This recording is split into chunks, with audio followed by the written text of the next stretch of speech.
A new device will soon help troops communicate on a noisy battlefield. The tuned electromagnetic resonance collar, or TERC sensor, detects changes in the electric field around the neck produced by moving vocal cords.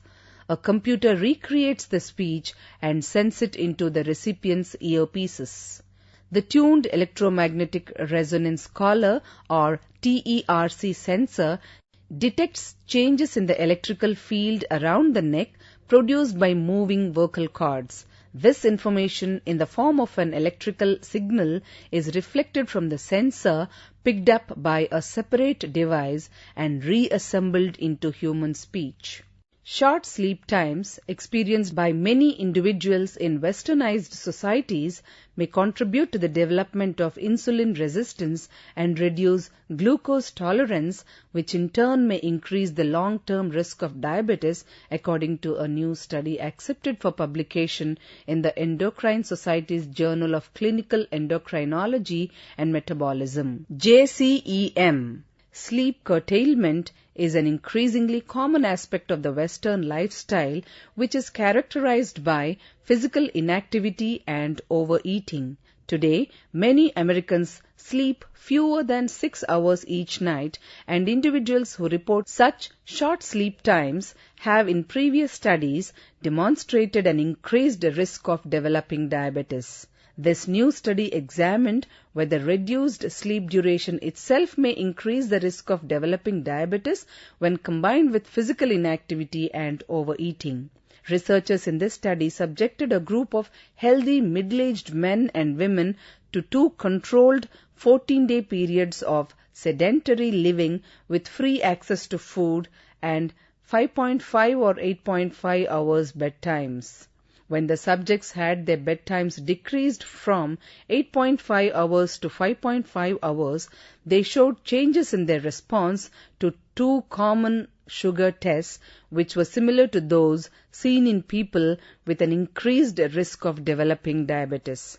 Our findings raise the possibility that when the unhealthy aspects of the westernized lifestyle are combined with reduced sleep duration, this might contribute to the increased risk of many overweight and sedentary individuals developing diabetes, said Playman Penev, MD, PhD of the University of Chicago and a senior author of the study.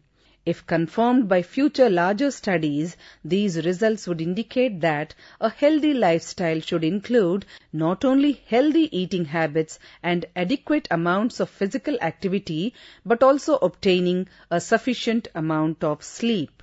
Since the conclusions of this study are based on the detailed evaluation of a small group of subjects over a limited period of time under carefully controlled laboratory conditions, Dr. Penev emphasizes that additional intervention studies will be needed to examine the impact of habitual sleep curtailment on human glucose metabolism. The study was supported by the National Institute of Health grants. The article, Exposure to Recurrent Sleep Restriction in the Setting of High Caloric Intake and Physical Inactivity, results in increased insulin resistance and reduced glucose tolerance, will appear in the September 2009 issue of JCEM. Natural blue diamonds are so rare that most jewelers have never seen one and will never own one. In recent years, methods of producing intensely colored diamonds, including fancy blue, have been developed. We believe that the process probably recreates the conditions which existed millions of years ago to produce natural fancy colored stones. The treatment can only work with a small minority of diamonds and involves irradiating them, causing the color change, usually followed by heat treatment to stabilize the color.